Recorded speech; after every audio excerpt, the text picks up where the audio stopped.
In this video, I'm going to be talking about the Asperger's Guide to Christmas, how you can have a very successful Christmas and still be on the spectrum. Coming up.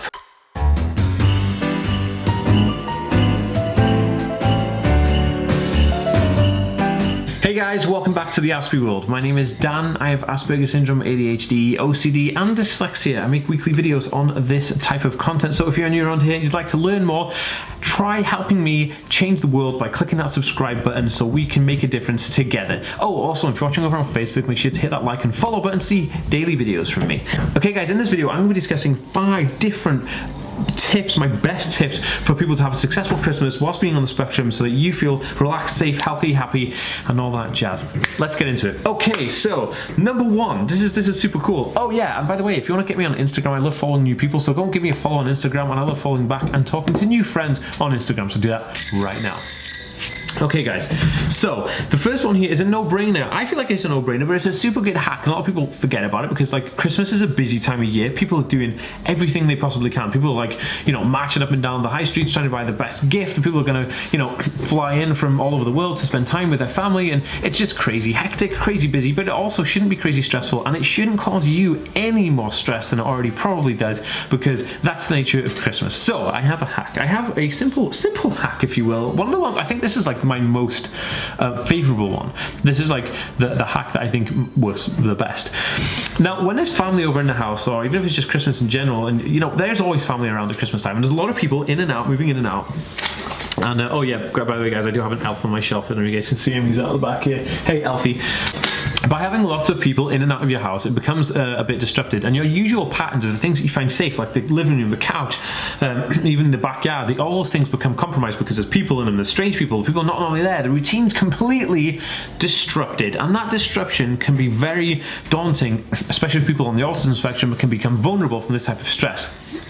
I'm jingling like Rudolph right now, and I'm sorry if this is annoying anybody, I do apologize, but I've just committed now, so this is what it is.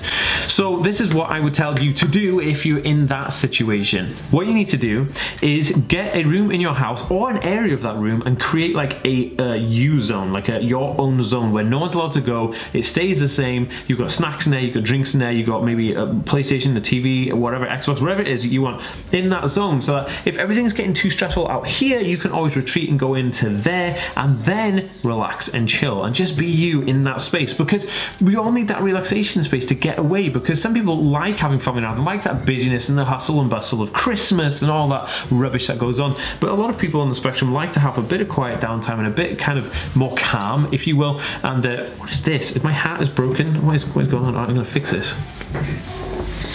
And I, for one, surely do like that. So my office is always like my safe haven. I can always come down to the office and be like, okay, nothing crazy in here. It's not overly Christmassy. I've got a few Christmas bits dotted around in the office, but you know, generally the office stays exactly the same. You know, my stuff is everywhere. It's still as messy as ever, but still nothing is too much, too overwhelming. You know, and I quite like that. So this is what I do: find a room in your house. If you can afford an entire room, do it. But if you can't do an entire room, then make a space of another room and claim that as your zone. And if you have issues like your parents and stuff, like you don't want you building a den, speak to them about it, or show them this video and say, hey, Dan suggested this. It's a good one.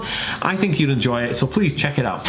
Okay guys, that was my first tip, and probably the best tip I have, because that's my favorite tip. Okay, the next one here is remembering ear defenders. How many people forget ear defenders? Right, I have 2 types. I have the Bose ear defenders, and I also have the Apple ear defenders. So these are both really good items. The Bose ones are probably more expensive. I think these ones are like £350 or £300 for these ones, and they're electronic noise cancellation headphones. They're kind of like ear defenders, but they suck noise out of the air. And then these ones are the Apple ones, and these are noise cancellation as well, but these are very small and discreet, so you can put these in your ears. I would highly recommend checking these ones out if you want to survive Christmas discreetly and in a way where you feel like quite more in control, because I feel like if you've got something that's really bulky on your head, you feel out of control because you feel like, oh, people are going to be looking at you, questioning, like, why is this person wearing it? But when you've got these in your ears, these lovely little tiny earpods, yeah, definitely check them out. I will leave a link for these actually in the description below, and if I mention any items in here, I'll obviously leave them below. And actually, there's a bunch of stuff in the description if you want to know any of the camera equipment I use or any of my top tips and my hacks. And anyway, check out the description. There's loads of stuff there. So ear defenders, pack them because they are going to reward you. I highly recommend checking them out. If you don't have any, look at some reviews, find out some that you think you can afford and are the ones that fit you the best, and then definitely invest in them. They're so good. Do you know, when I forgot these, I was in an event. I'm doing Vlogmas all of the December till, you know, vlogging every day until Christmas.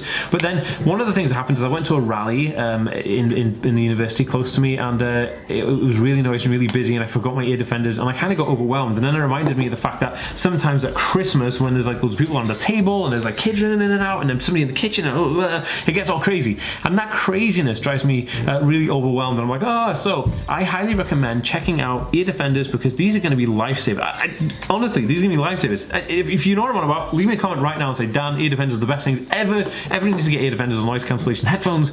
I love it. Also, guys, if you like this video, please give it a thumbs up. I'd love to share some holiday cheer by having some thumbs up in here. I don't know, that didn't even rhyme. That's terrible, isn't it? That's a terrible rhyme. What am I talking about? I don't even know what I'm talking about. All right, guys, on to my next tip.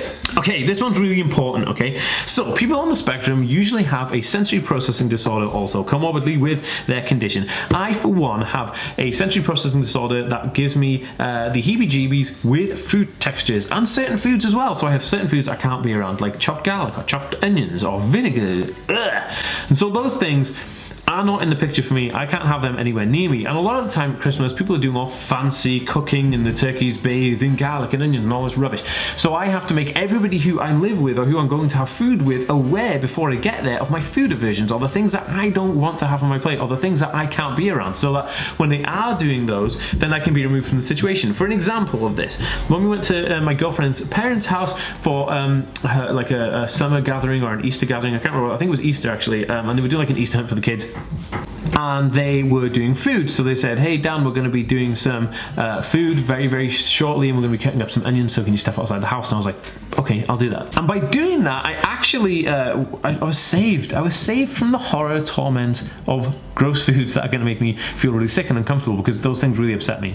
And it's weird thinking that food upsets you, but that's how it goes, and that's who we are. We're just people, you know. We can't just, you know, make up who we are. We just are who we are. So I would say, speak to everybody that you know that you're going to be eating with and tell them about your food aversions. Maybe they can sit you somewhere else, maybe on the end of the table, so you know you've got like a free access and good clean air coming in, rather than being in the middle of those people with foods that you don't even like the smells of, because that's super important. And of course, what's on your plate. You don't be going somewhere for like dinner and having your Christmas dinner and then the stuff that you don't even want to eat or you can't eat, you know, that's another thing. Also, you know, you could be, I don't know, texture specific as well, so you may not want meat or you may not want like sprouts or whatever, I don't know.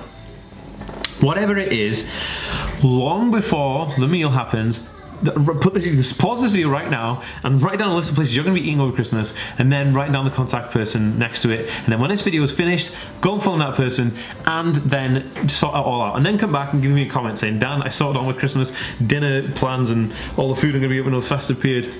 Awesome, thank you for that tip. And I'll be like, dude, you got it, we're bros. Hit me up on Twitter. Guys, by the way, I follow everybody back on Twitter, so go check me out on Twitter as well. I'd love to be your new friend. Okay guys, let's do it. Number 4. Okay, this is a cool one. Number 4 is actually planning your day. A lot of people forget to do this, but I've been doing it all December. I'm planning pretty much all of December out so that I know that in December I'm gonna have the ability to go, okay, I know what I'm doing today. There's no kind of like crazy plans that are gonna jump out of the air. People like to do a lot of things at Christmas, and especially Christmas Day. It can be so busy. I actually had a book. I found a book. And it's got like a plan to how to do Christmas, and I got it from Marks and Spencer's, which is a shop in the United Kingdom, and it's about 10 years old now, but the book is fantastic. It runs you through everything you can expect from Christmas. So I kind of plan my Christmas around that, like, you know, family coming over, how to make Christmas decorations, how to do the table decorations, how to do the food, how to prepare presents, how to prepare all the food in the fridge and all that kind of jazz. I love it. The book is fantastic. I'll try and link it below if it still is available. But planning your day helps tremendously, because it's not just planning your day, it's you're planning the fact that you know what's going to happen, and that is going to be hopefully risk-free. Obviously there may be things that will come up, but you can't always account for things that are just randomly happening, but most of the time you can plan ahead and you can stick to your plan as best as possible, and that is going to make you feel, one, as comfortable as possible, and two, as secure as possible, because we all want to be safe, secure, comfortable, and achieving everything that we really want to do. And I love that. So remember guys, make a plan right now. Plan your day, what you expect, interview your family members, find out what they're planning to do, so you don't have any kind of surprises that are going to throw you off, so you can just enjoy your day, because everybody wants to enjoy Christmas Day, everybody wants to have a good time, and there's nothing wrong with that. It's awesome. Check it out guys, I'm wearing a Home Alone hoodie. How cool is this? It's cool, actually. I love this. And it says Home Alone inside as well. Just me plugging this. This is not my merch, by the way. I just like wearing it. Okay guys, so my fifth and final tip, the best tip for you, is going to be, don't take on too much. A lot of people want to do loads of things at Christmas time. They want to see 4 family members, 4 different houses on Christmas Day. They want to also go out to midnight mass on Christmas Eve. They also want to go out on Christmas Eve and have meals and see their friends and go to a party and all this stuff. And then on Boxing Day there's another party, and then there's another buffet, and then the day after you got buffet, and then you got New Year's coming up, and you got, okay, just take a minute to slow down, take ourselves back, think about all of this right now, and think, okay, there is too much. There is a point where it becomes too much, and you shouldn't take on too much. Know your limits. If you know your limits, you're not going to be that person who has the meltdown because you didn't prepare, okay?